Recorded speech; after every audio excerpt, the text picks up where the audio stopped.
Hermano, quisiera que fueran conmigo a Primera de Pedro, capítulo 1.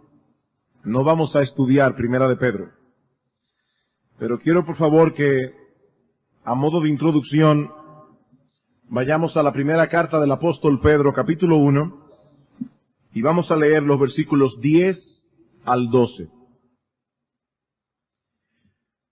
Los profetas que profetizaron de la gracia destinada a vosotros, inquirieron y diligentemente indagaron acerca de esta salvación, escudriñando qué persona y qué tiempo indicaba el Espíritu de Cristo que estaba en ellos, el cual anunciaba de antemano los sufrimientos de Cristo y las glorias que vendrían tras ellos.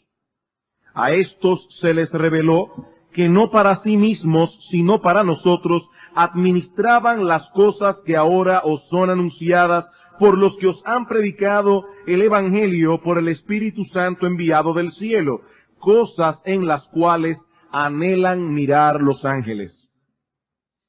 ¿Qué tanto comprendieron los profetas del Antiguo Testamento las cosas que profetizaban acerca del Mesías? El Espíritu de Cristo que estaba en ellos anunciaba de antemano los sufrimientos de Cristo y las glorias que vendrían tras ellos. Sin embargo, Pedro nos dice aquí que ellos mismos no comprendieron muchas de las cosas que profetizaron. Por eso inquirieron e indagaron con diligencia, tratando de desentrañar el significado de sus propias palabras.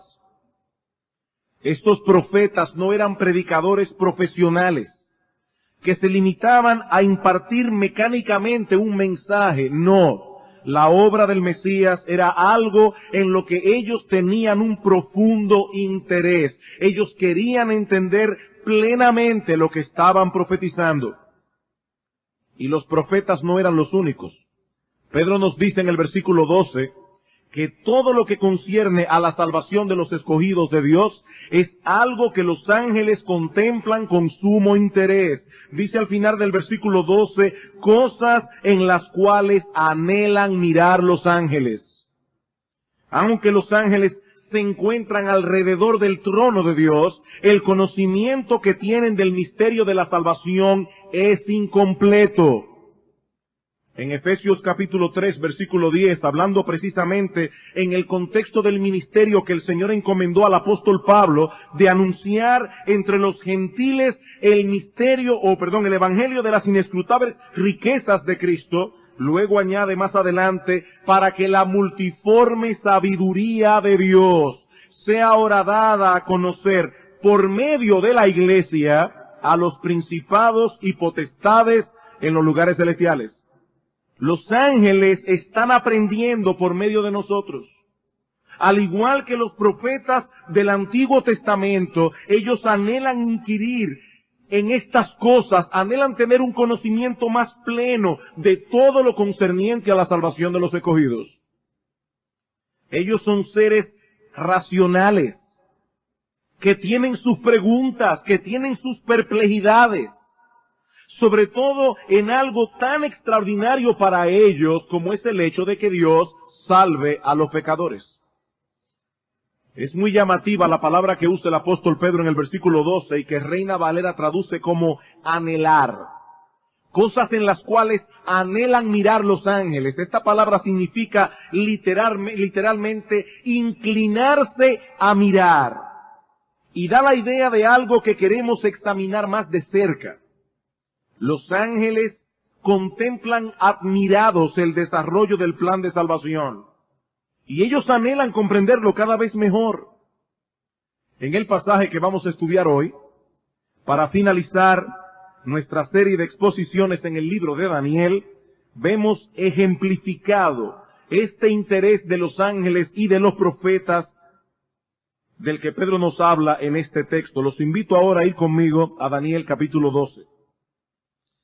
Libro de Daniel, capítulo 12. Y vamos a leer los versículos 5 al 13.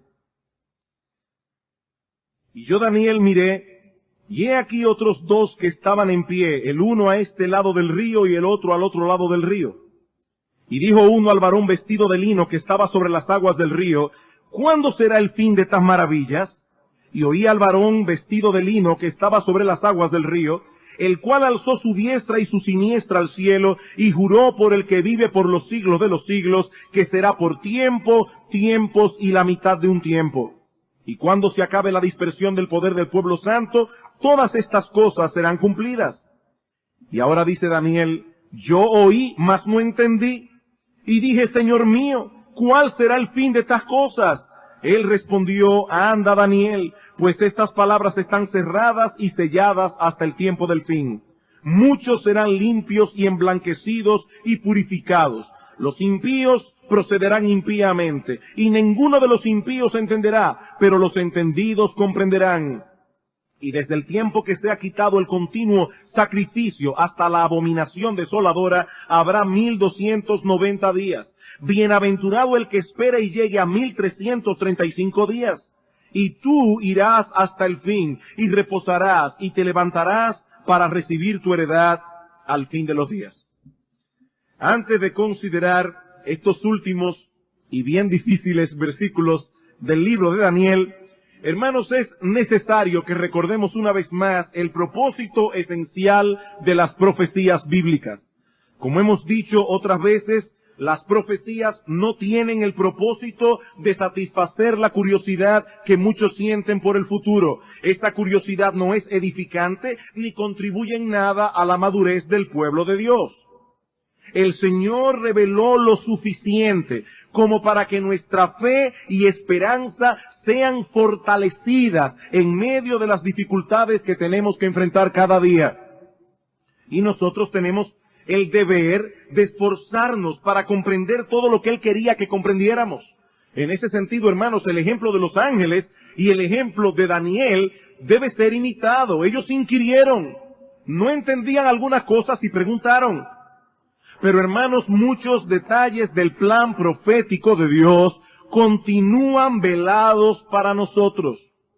Y si tratamos de desvelarlos, seguramente caeremos en distorsiones y especulaciones que debilitarán nuestra fe y la credibilidad del Evangelio. ¿Cuántas veces han salido hombres, como hace unos años en Estados Unidos, un individuo bien famoso, de un programa de radio, anunciando que el Señor venía en el día tal del año tal? Y hermanos, qué terrible es cuando llega ese día y nada ocurre.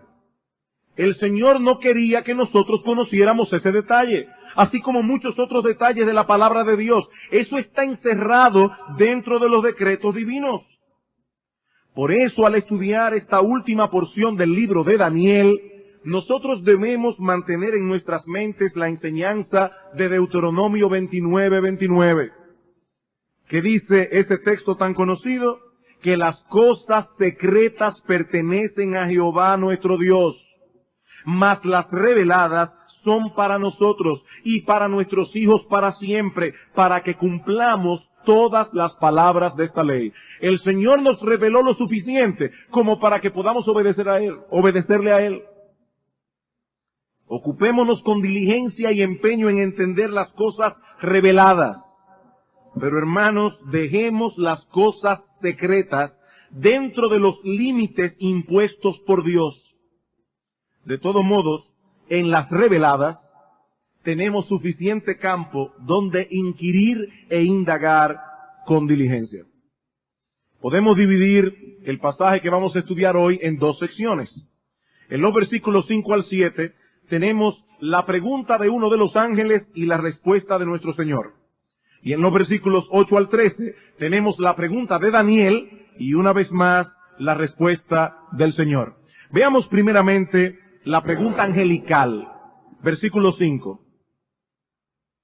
Y yo, Daniel, miré, y he aquí otros dos que estaban en pie, el uno a este lado del río y el otro al otro lado del río. Es importante recordar que este epílogo del libro de Daniel forma parte de la última sección del libro que comienza en el capítulo 10.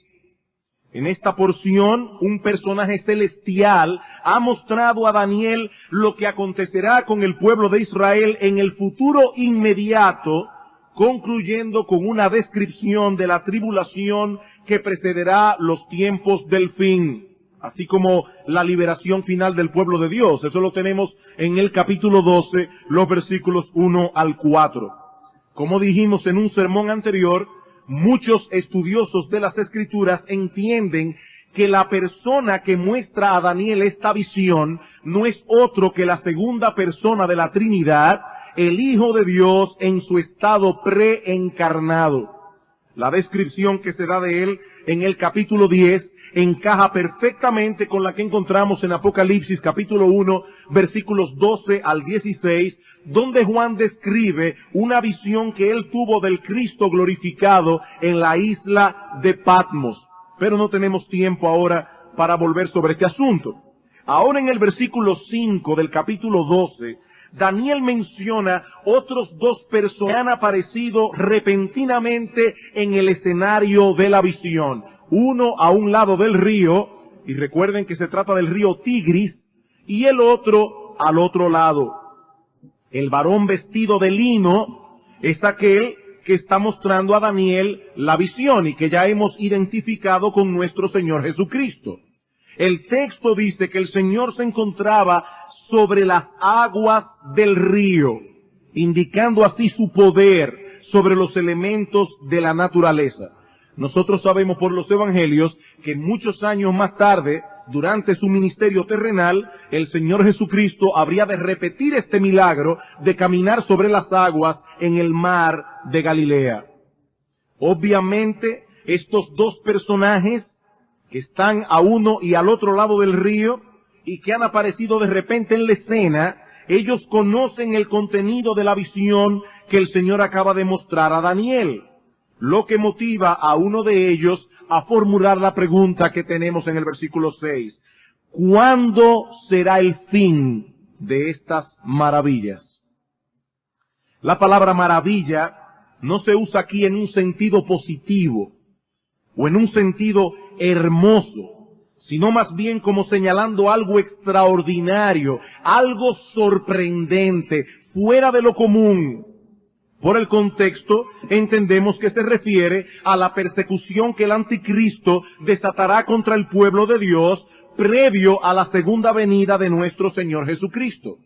Recuerden, hermanos, que al final del capítulo 11 que estudiamos hace unas semanas atrás, a Daniel se le muestra en visión una serie de eventos relacionados con la aparición de ese cruel personaje que ha de desatar una fiera persecución contra el pueblo de Dios en los postreros tiempos. Lo que el ángel quiere saber es la duración que tendrá ese período de opresión y sufrimiento que no tendrá precedentes en la historia de la iglesia. Los ángeles están interesados en lo que pasa con la iglesia. Los ángeles están atentos, mis hermanos, a todo lo que ocurre en medio nuestro. Y ahora que ellos han visto esta visión y esta fiera persecución que el anticristo desatará contra la iglesia en los postreros días, uno de los ángeles pregunta ¿por cuánto tiempo? ¿Por cuánto tiempo se le permitirá al anticristo perseguir de ese modo a los creyentes? Habiendo visto la pregunta, veamos ahora en segundo lugar la respuesta del Señor. Versículo 7. Y oí al varón vestido de lino que estaba sobre las aguas del río, el cual alzó su diestra y su siniestra al cielo, y juró por el que vive por los siglos de los siglos, que será por tiempo, tiempos y la mitad de un tiempo. Y cuando se acabe la dispersión del poder del pueblo santo, todas estas cosas serán cumplidas. Lo primero que vemos aquí es que la respuesta del varón vestido de lino, nuestro Señor Jesucristo, viene precedida de un juramento muy solemne. Usualmente en el Antiguo Testamento, los hombres juraban levantando una de sus manos para darle solemnidad al juramento. Por ejemplo, en el libro de Génesis, en el capítulo 14, cuando Abraham se encuentra con el rey de Sodoma, luego de haber librado a Lot y a un grupo de personas que habían sido hechos cautivos por un grupo de reyes que habían atacado Sodoma, dice que este rey le ofrece a Abraham como recompensa todo el botín que habían capturado en la batalla. Pero dicen los versículos 22 al 23 de Génesis 14 que Abraham rechaza la oferta diciendo: he alzado mi mano a Jehová, el Dios Altísimo, creador de los cielos y de la tierra, que desde un hilo hasta una correa del calzado, nada tomaré de todo lo que es tuyo, para que no digas, yo enriquecí a Abraham. Este era el modo usual en que los hombres juraban, levantando una de sus manos. Pero aquí se quiere enfatizar la solemnidad del juramento cuando este varón vestido de lino levanta las dos manos para jurar. Alzó su diestra y su siniestra al cielo y juró por el que vive por los siglos de los siglos. En otras palabras, el Hijo de Dios juró por Dios. El Hijo de Dios juró por Dios. Y ese no es el único caso de las Escrituras donde Dios jura por sí mismo. En Deuteronomio capítulo 32, el Señor está hablando con Moisés y le da un cántico que él debía enseñar a la congregación de Israel. Y en el versículo 32 dice Dios hablando: porque yo alzaré a los cielos mi mano y diré, vivo yo para siempre. Dios está hablando y dice, yo alzaré mis manos al cielo y diré, vivo yo para siempre. Y noten, hermanos, la similitud entre ambos pasajes. Dios dice en Deuteronomio que Él alzará su mano para jurar por sí mismo y se designa en el juramento como aquel que vive para siempre. Es lo mismo que hace el varón vestido de lino al responder la pregunta del ángel. ¿Y qué significa esto? Que el Dios eterno ha decretado el fin de estas maravillas. El Dios eterno le ha puesto un límite que nadie podrá traspasar, ni aun ese hombre que vendrá, el anticristo, que a los ojos de muchos parecerá indestructible. ¿Y cuál es el límite que Dios le ha puesto en su soberanía? Dice en la mitad del versículo 7 que será por tiempo, tiempos y la mitad de un tiempo. Esa misma expresión aparece en otro lugar del libro de Daniel, aunque escrita en arameo, no en hebreo, pero en ambos idiomas se corresponden perfectamente, en el capítulo 7 de Daniel, en el versículo 25. Y allí se refiere precisamente a la duración de la persecución que el anticristo desatará contra el pueblo de Dios, lo cual es una prueba adicional de que era a eso que se refería el ángel al preguntar por el fin de esas maravillas. Y allí en Daniel capítulo 7, versículo 25, dice que este personaje malvado, que en el capítulo 7 de Daniel es identificado con un cuerno pequeño, hablará palabras contra el Altísimo y a los santos del Altísimo quebrantará.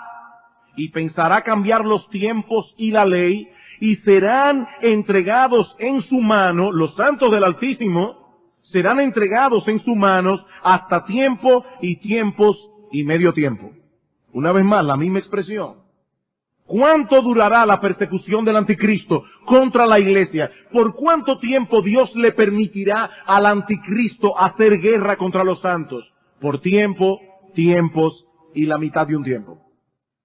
Algunos comentaristas, tratando de descifrar el significado de esta expresión, nos dicen que tiempo significa un año, tiempos 2 años y medio tiempo, medio año. Por lo tanto, la persecución del anticristo durará 3 años y medio. Y ellos encajan esto con lo que dice en Apocalipsis capítulo 11, versículo 2, donde se mencionan 42 meses, y Apocalipsis 12:6, donde se mencionan 1260 días. Tanto en un caso como en el otro se trata de 3 años y medio.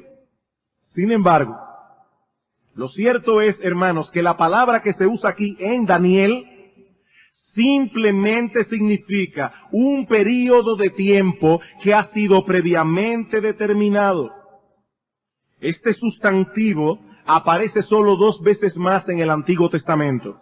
En Éxodo capítulo 34, versículo 18, y en Primera de Samuel capítulo 9, versículo 24. Vayamos por un momento a Éxodo capítulo 34. Hermanos, nosotros debemos hablar donde la Biblia habla y debemos callar donde la Biblia calla. ¿Qué significa esta expresión? Tiempo, tiempos y la mitad de un tiempo. En Éxodo capítulo 34, versículo 18,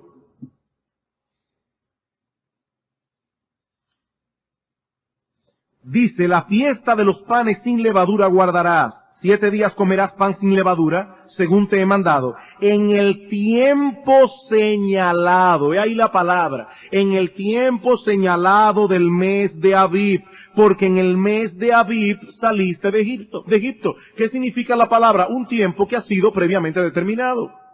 Primera de Samuel, capítulo 9, versículo 24. Primer libro de Samuel, capítulo 9, versículo 24. Entonces alzó el cocinero una espaldilla con la que estaba sobre ella y la puso delante de Saúl. Y Samuel dijo, he aquí lo que estaba reservado, ponlo delante de ti y come, porque para esta ocasión se te guardó. Un tiempo determinado. Cuando dijo, yo he convidado al pueblo, y Saúl comió aquel día con Samuel. En ambos casos, la palabra tiempo, la misma palabra hebrea que se usa en Daniel capítulo 12, se refiere a un tiempo que había sido previamente determinado. ¿Qué significa entonces, hermanos, la expresión tiempo, tiempos y la mitad de un tiempo? Bueno, muy probablemente esto. En primer lugar, que el período de acción del anticristo está bajo el control soberano de Dios. Eso es lo primero. Dios le puso un límite. Hay un tiempo determinado por Dios. No será el anticristo quien tome el control en sus manos. En el tiempo señalado, el anticristo surgirá. Y en el tiempo señalado, será destruido. Pero por otra parte, es posible que la expresión quiera señalar también que ese período de actuación del anticristo tendrá 3 etapas. La primera durará un período de tiempo. Y cuando esa porción parezca estar llegando a su fin, y los creyentes crean que ya el asunto está a punto de concluir, entonces se extenderá por el doble de ese tiempo. Y cuando todo parezca perdido, y muchos creyentes estén a punto de desfallecer, entonces el anticristo será de repente quebrantado en la mitad de ese tiempo. Personalmente creo que esta es una interpretación factible. Pero creo también, mis amados hermanos, que tendremos que esperar su cumplimiento para saber con toda certeza a qué se refería esta expresión. Y muy probablemente los creyentes que tengan que enfrentar al anticristo entenderán ese pasaje como nunca antes ha sido entendido en toda la historia de la iglesia. ¿Qué significa tiempo, tiempos y la mitad de un tiempo? Hermanos, yo personalmente creo que asignarle un valor a eso es especular. Cuando sea necesario, la iglesia lo entenderá. Pero en el versículo 7 se da una clave adicional. Dice al final del versículo que cuando se acabe la dispersión del poder del pueblo santo, todas estas cosas serán cumplidas. Ese texto puede ser traducido también, cuando sea desmenuzado el poder del pueblo santo, o cuando el quebrantamiento del poder del pueblo santo haya llegado a su fin. La palabra que Reina Valera traduce allí como dispersión, significa más bien destrozar, romper en pedazos. Es la misma palabra que aparece en el Salmo 2, en el versículo 9, cuando dice que el Mesías iba a quebrantar las naciones con vara de hierro, y luego añade, como vasija de alfarero los desmenuzarás. La misma palabra hebrea. El anticristo hará mucho daño al pueblo de Dios. Dice en Daniel capítulo 7, versículo 21, que este cuerno pequeño hacía guerra contra los santos y los vencía. Y en el versículo 25 dice que a los santos del Altísimo quebrantará, hará mucho daño. Pero cuando el anticristo se encuentre en el cenit de su poder y parezca estar a punto de destrozar por completo al pueblo de Dios, entonces él será completamente destruido. Eso es lo que Daniel está diciendo. Cuando el quebrantamiento del poder del pueblo santo haya llegado a su fin, entonces todas estas cosas serán cumplidas. Parecerá que ya la iglesia va a ser completamente destruida. En ese momento, el anticristo será juzgado. Vamos por un momento a Apocalipsis capítulo 20. Hablando exactamente de esto mismo, pero en un lenguaje altamente simbólico, dice en el versículo 9, y subieron sobre la anchura de la tierra, y rodearon el campamento de los santos, y la ciudad amada, y de Dios descendió fuego del cielo y los consumió.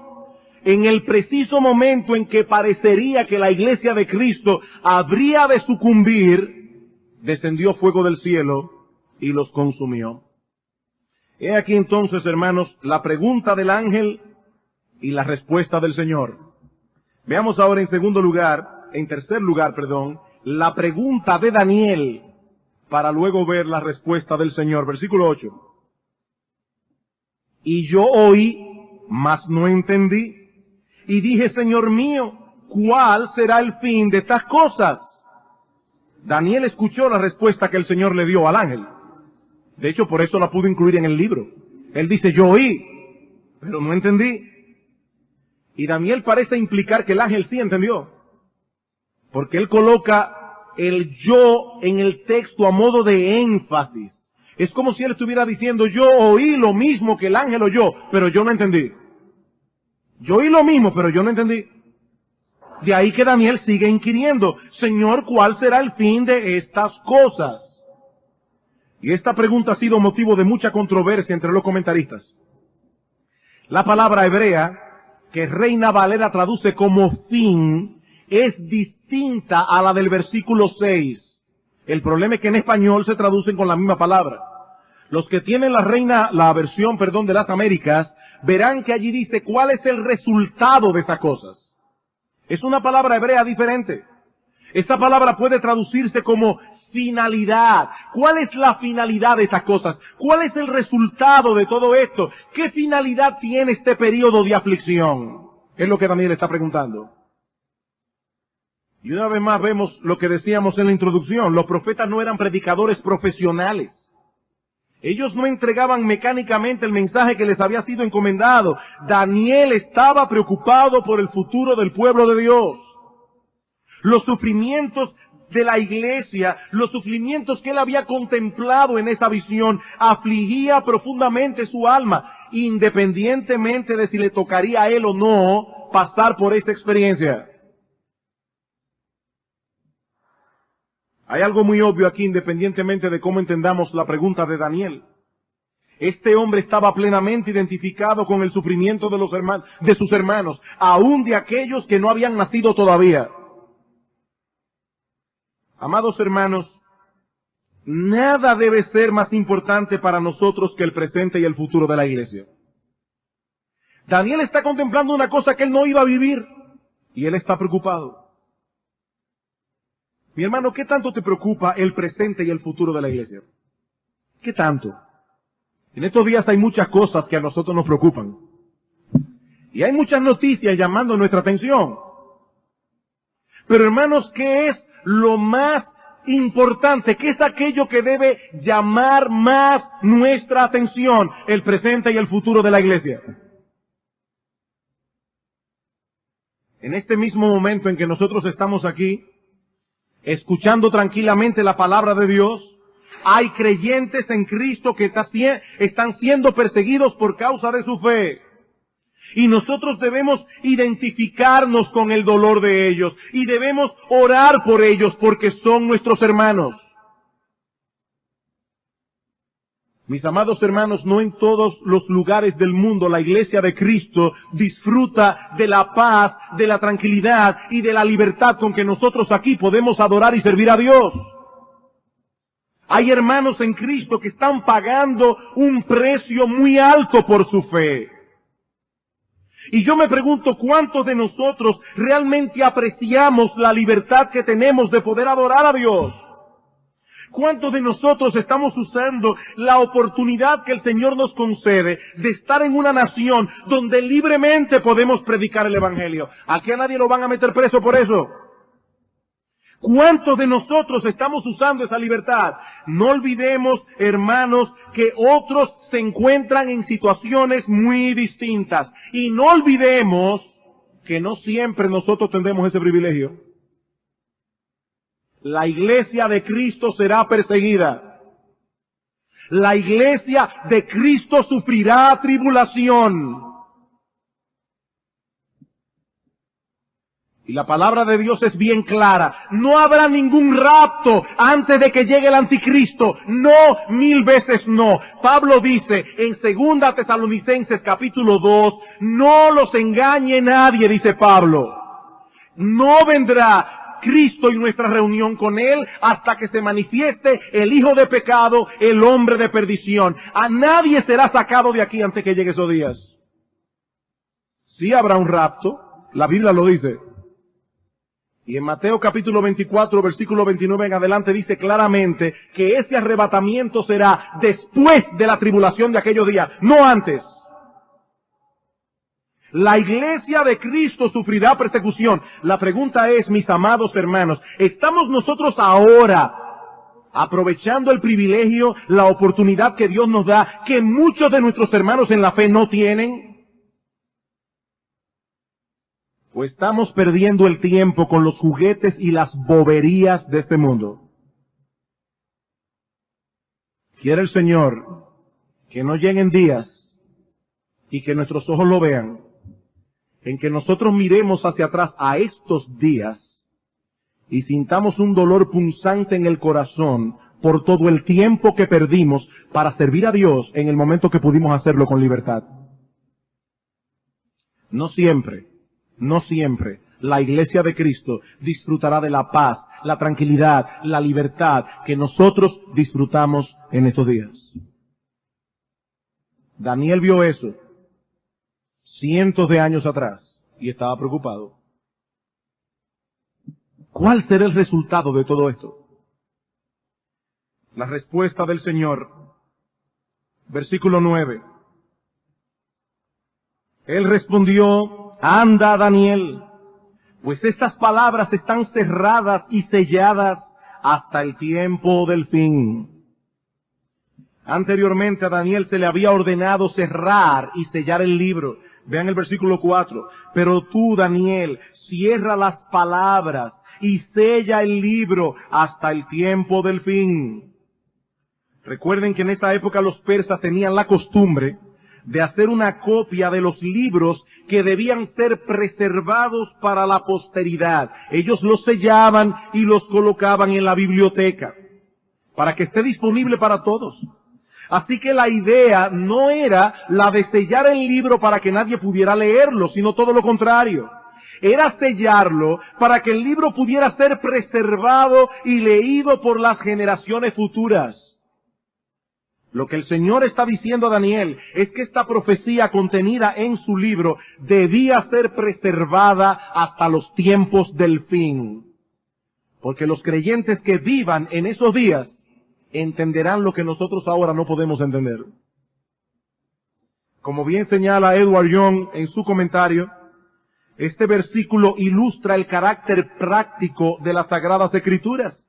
Dios, en su infinita sabiduría, nos ha revelado únicamente aquello que nos es necesario, de modo que podamos conocer lo que se requiere de nosotros. Él no revela aquello que no contribuye a alcanzar ese fin. La Escritura no fue dada para satisfacer una curiosidad vana. ¿Para qué necesitamos ahora saber cuánto tiempo durará la persecución del anticristo? Pero los santos de aquellos días lo necesitarán. Nosotros no lo necesitamos ahora. Y por eso no podemos entender plenamente el pasaje. Pero cuando llegue el momento, estos versículos serán tan claros como la luz del mediodía. Noten el versículo 10. Muchos serán limpios y emblanquecidos y purificados. Los impíos procederán impíamente, y ninguno de los impíos entenderá, pero los entendidos comprenderán. Daniel, tú no entiendes ahora, pero llegará el momento en que los entendidos entenderán. Y para ellos seguramente será de mucho consuelo leer el capítulo 12 de Daniel. Y muy probablemente estos santos encontrarán aliento en estas palabras. El Señor usará este capítulo como un instrumento para que soporten con paciencia, con entereza, con fidelidad la persecución del anticristo. El Señor le está revelando a Daniel aquí que la tribulación de los postreros días contribuirá significativamente a la purificación de los verdaderos discípulos de Cristo. En tiempos de persecución, muchas cosas cambian en la vida del creyente. Cuando es tiempo de paz, cualquiera dice que es cristiano. Cualquiera dice que es cristiano. ¿Qué es lo que hay que hacer? Levantar la mano en una iglesia y hacer mi decisión por Cristo. No hay problema. Y las iglesias hoy día están llenas de personas que han hecho su decisión. Pero cuando se levantan persecuciones contra el pueblo de Dios, es que nosotros podemos ver quiénes son los que realmente son.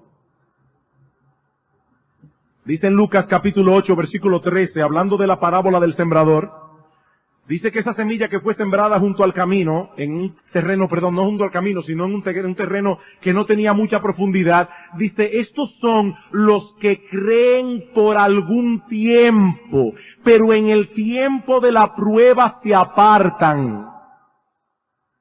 Cuando el anticristo desate su furia contra la iglesia en los postreros días, muchos que hoy profesan la fe de Cristo revelarán que ellos eran de esos que creen por un tiempo, pero en el tiempo de la prueba se apartan.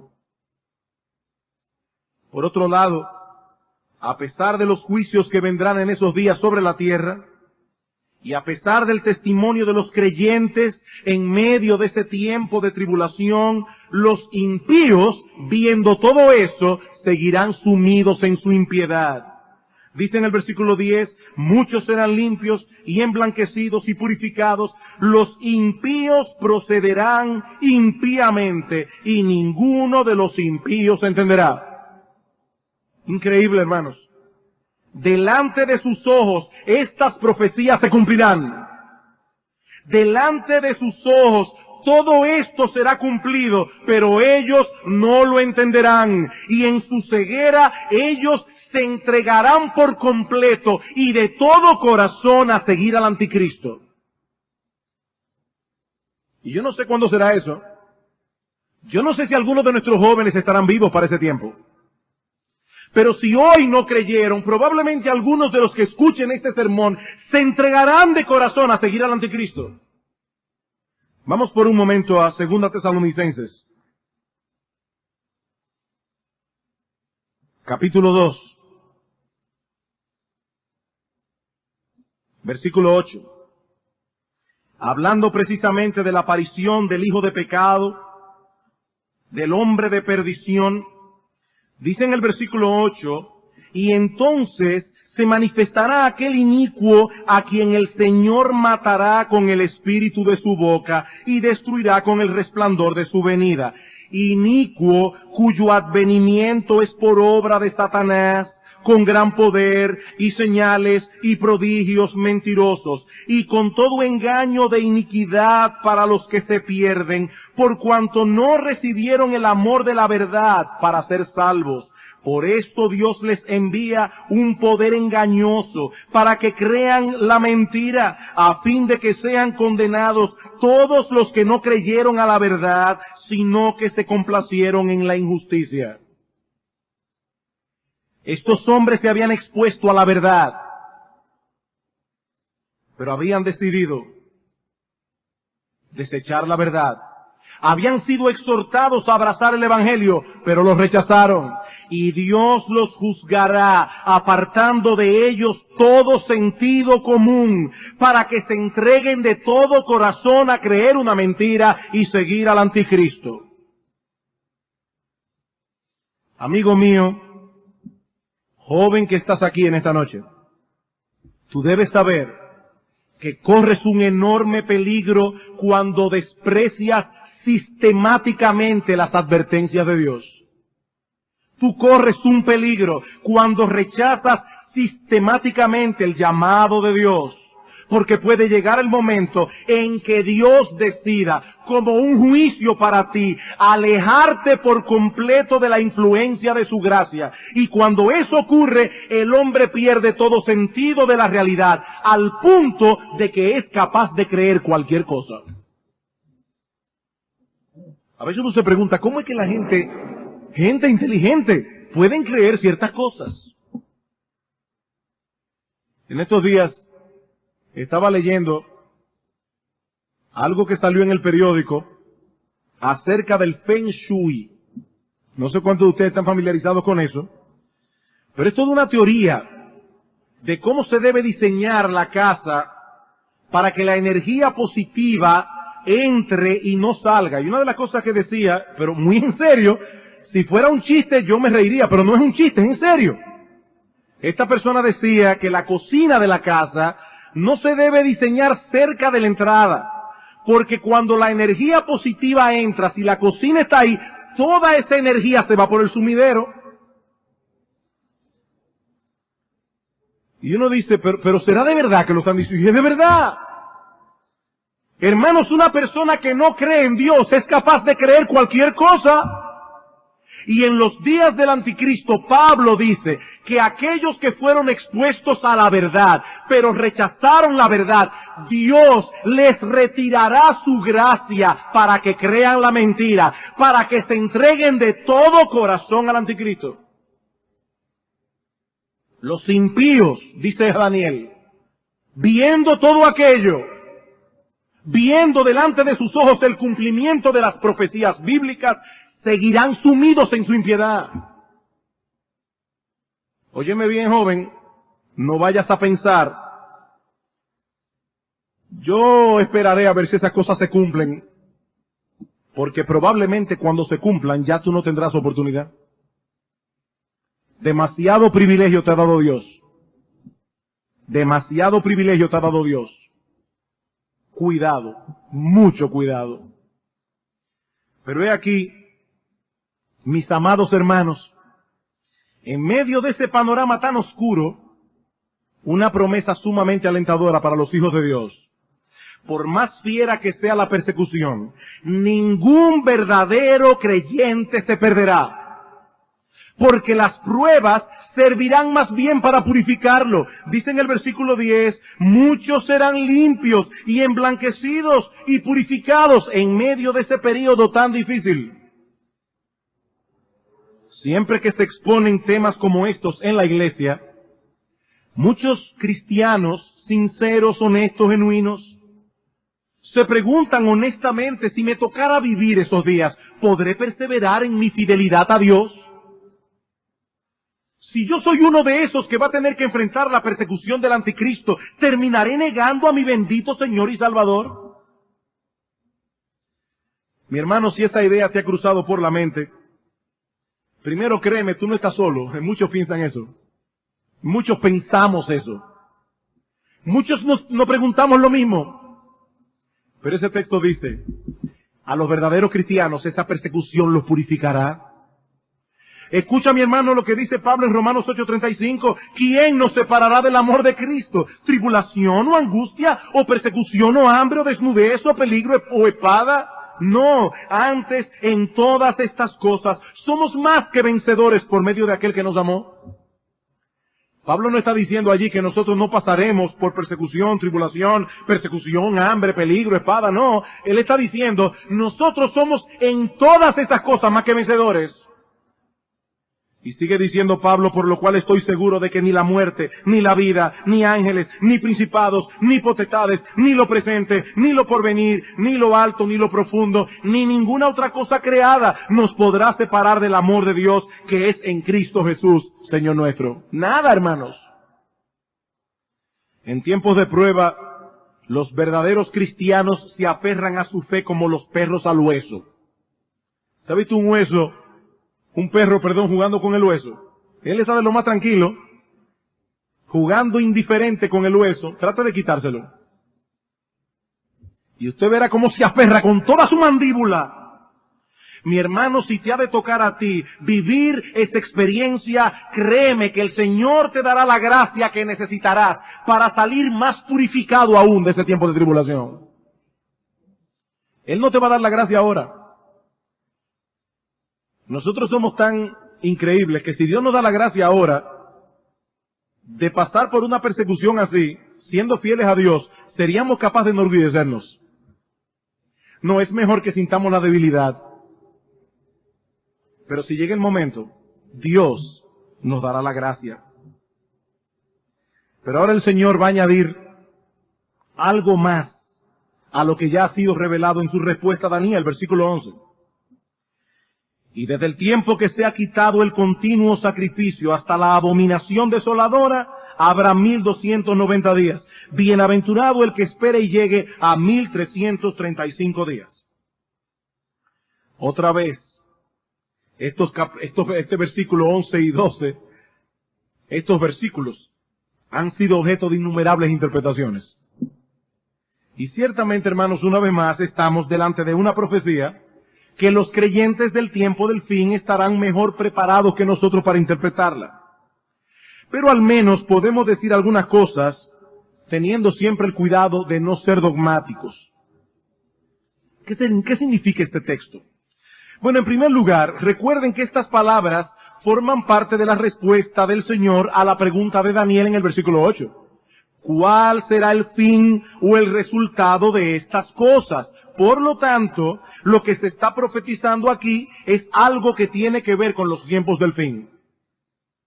Es el mismo tema todavía, es el tiempo del fin. Para mí, por lo menos eso es obvio. Por otro lado, al hacerse referencia al hecho de que será quitado el continuo sacrificio, y al hablar de la abominación desoladora, también es obvio que se quiere hacer una comparación entre ese evento futuro de los tiempos del fin y lo que ocurrió en tiempo de Antíoco Epífanes en el siglo II antes de Cristo. Vamos a Daniel capítulo 11. Versículo 31. Hablando de Antíoco Epífanes, que para Daniel todavía era un evento futuro, porque Daniel escribió esta profecía alrededor del 533. Y esto ocurrió en el 167 antes de Cristo. Hablando de Antíoco Epífanes dice, y se levantarán de su parte tropas que profanarán el santuario y la fortaleza, y quitarán el continuo sacrificio, y pondrán la abominación desoladora. ¿Ven la similitud? Cuando estudiamos ese texto unas semanas atrás, vimos cómo Antíoco Epífanes ordenó que se suspendieran los sacrificios en Jerusalén. Y lo que es aún peor, mandó a construir en el templo de Jerusalén un altar dedicado a Zeus Olimpo, el cual fue consagrado el 16 de diciembre del 167 antes de Cristo con el sacrificio de un puerco. Esa fue la abominación desoladora. Mucho tiempo después, en su discurso profético del Monte de los Olivos, nuestro Señor Jesucristo hizo uso de ese mismo evento ocurrido en los días de Antíoco para profetizar acerca de lo que los romanos habrían de hacer en el año 70 después de Cristo, cuando destruyeron el templo de Jerusalén. Esto aparece en Mateo 24, versículo 15. Así que estas palabras de Daniel 12, versículo 11, apuntan hacia un evento histórico específico en los días de Antíoco, cuando la verdadera adoración a Dios fue prohibida y fue reemplazada por una adoración falsa. Por lo tanto, tenemos muy buenas razones para suponer que en los días del anticristo algo similar habrá de ocurrir. Se prohibirá la adoración al verdadero Dios y esa adoración será reemplazada por una adoración falsa. Es interesante notar que la palabra anticristo puede ser interpretada de dos maneras. La palabra griega anti, el prefijo anti, significa dos cosas: en contra de o en lugar de. Anticristo es en contra de Cristo o en lugar de Cristo. ¿Qué hará el anticristo de los postreros días? Muy probablemente no se contentará con arremeter violentamente contra la adoración a Cristo, sino que intentará sustituir la adoración al Señor por la adoración de sí mismo. Segunda Tesalonicenses, capítulo 2, otra vez. Segunda Tesalonicenses, capítulo 2.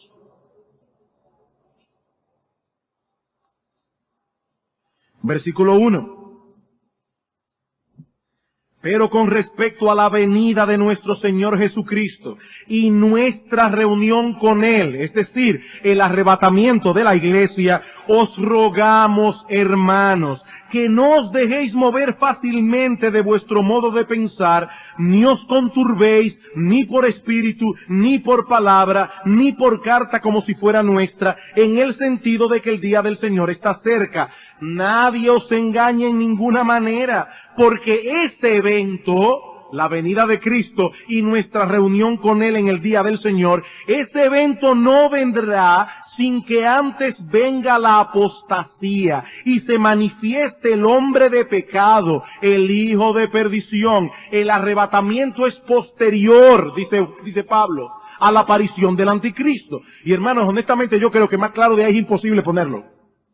El arrebatamiento de la iglesia es posterior.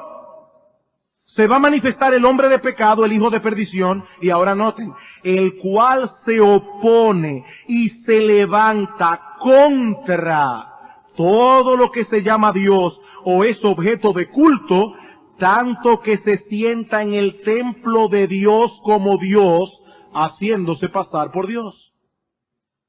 ¿Qué hará el anticristo?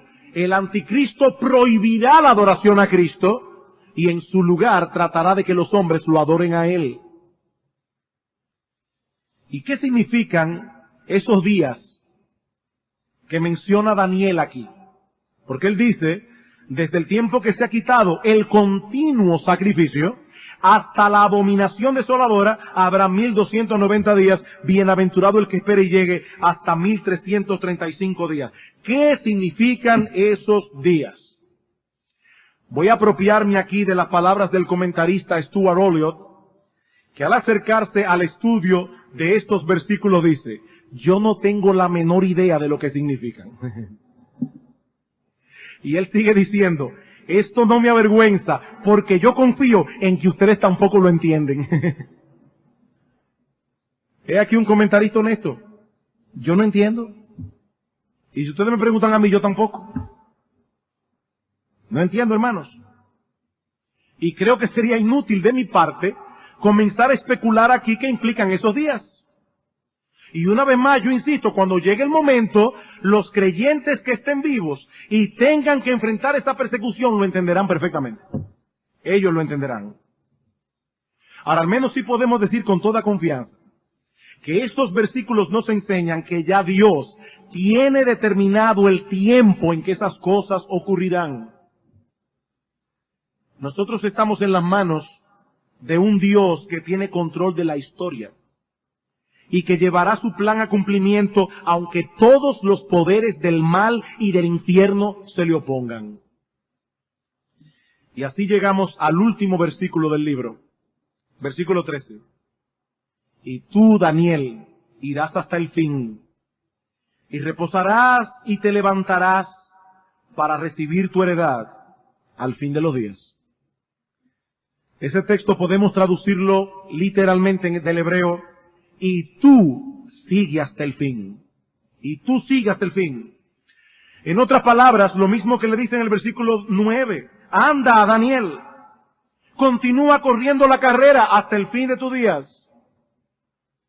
Aunque Daniel era un anciano, aunque había sido fiel por décadas y décadas, el Señor lo exhorta aquí a perseverar en su camino.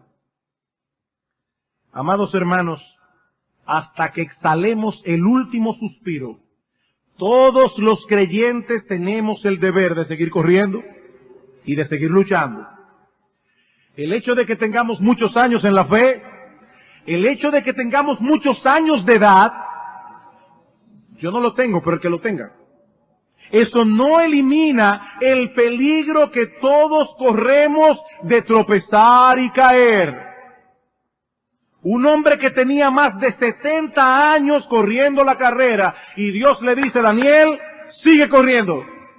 Daniel, continúa hasta el fin de tus días. Esas cosas no ocurrirán en tu vida, Daniel. Tú serás uno de los muchos que reposará en el polvo de la tierra hasta el día en que seas levantado para recibir tu heredad. Y esta promesa que el Señor le dio a Daniel es para todos nosotros, hermanos. Es para todos nosotros. ¿Qué dice el apóstol Pablo en Romanos capítulo 8? Romanos capítulo 8, versículo 16.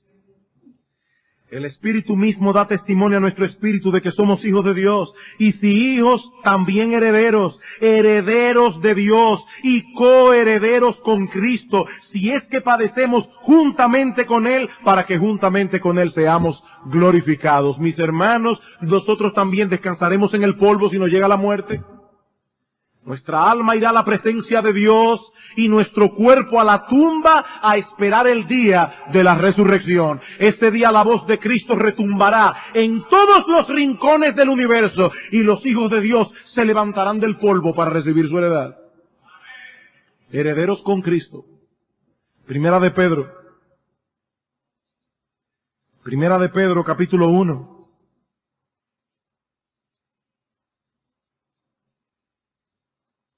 Versículo 3, bendito el Dios y Padre de nuestro Señor Jesucristo, que según su grande misericordia nos hizo renacer para una esperanza viva, por la resurrección de Jesucristo de los muertos, para una herencia incorruptible, incontaminada e inmarcesible, reservada en los cielos para vosotros.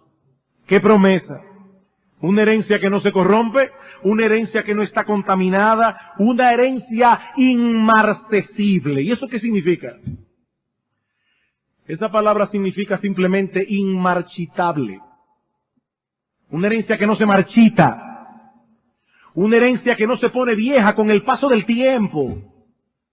Para nosotros, dice Pedro, que sois guardados por el poder de Dios mediante la fe para alcanzar la salvación que está preparada para ser manifestada en el tiempo postrero.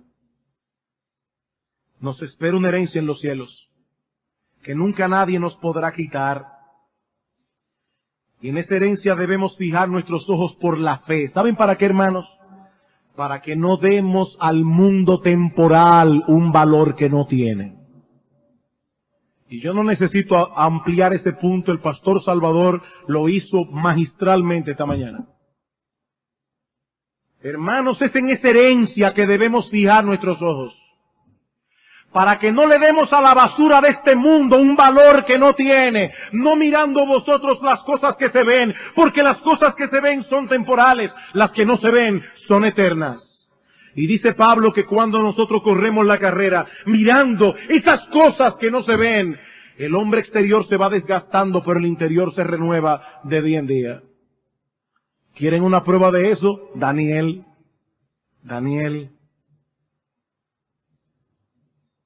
Y así, hermanos, con estas palabras de aliento, concluye este libro que por algunos meses estuvimos estudiando como iglesia. Quizás alguno pensará que yo diré, me va a hacer falta predicar de Daniel.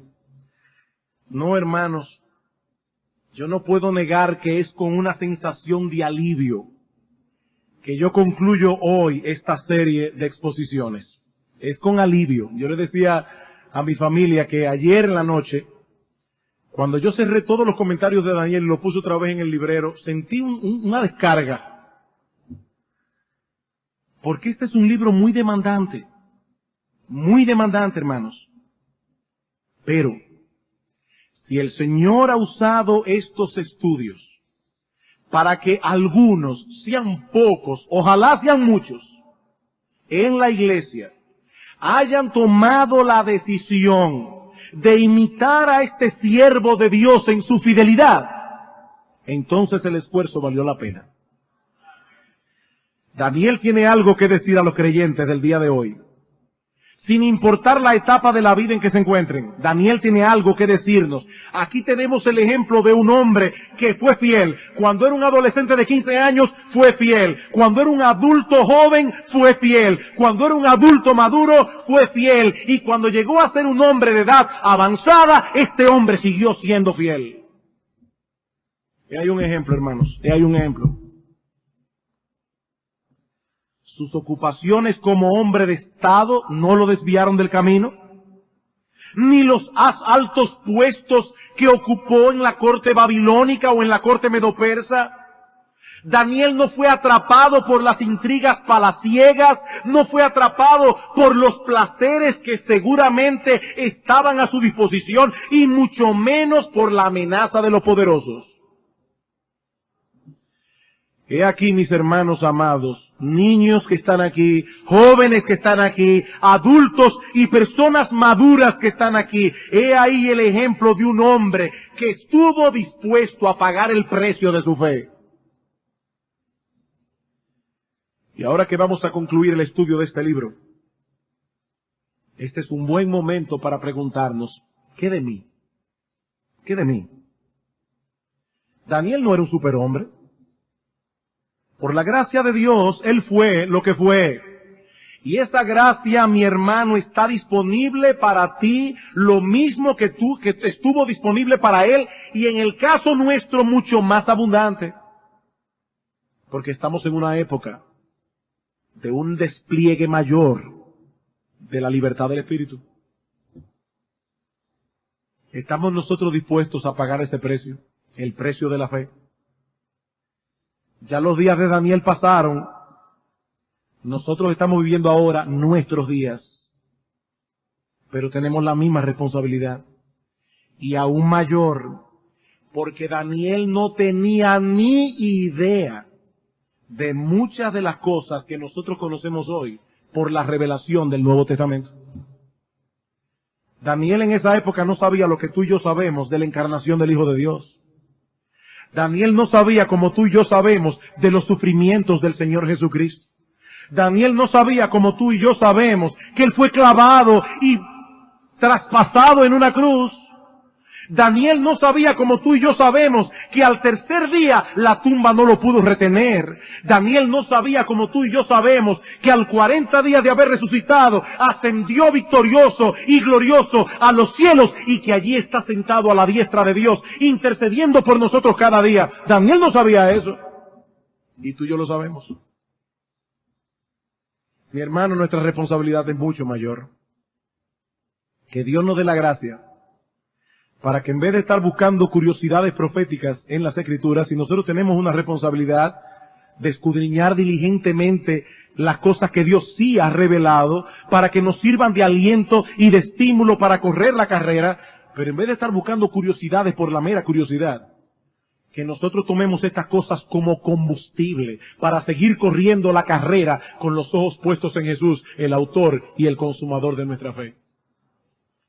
Que Dios nos ayude, hermanos, para que hayan cientos y cientos de Danieles y Danielas que puedan impactar la generación en que nos ha tocado vivir, como Daniel y sus amigos impactaron la suya. Vamos a orar.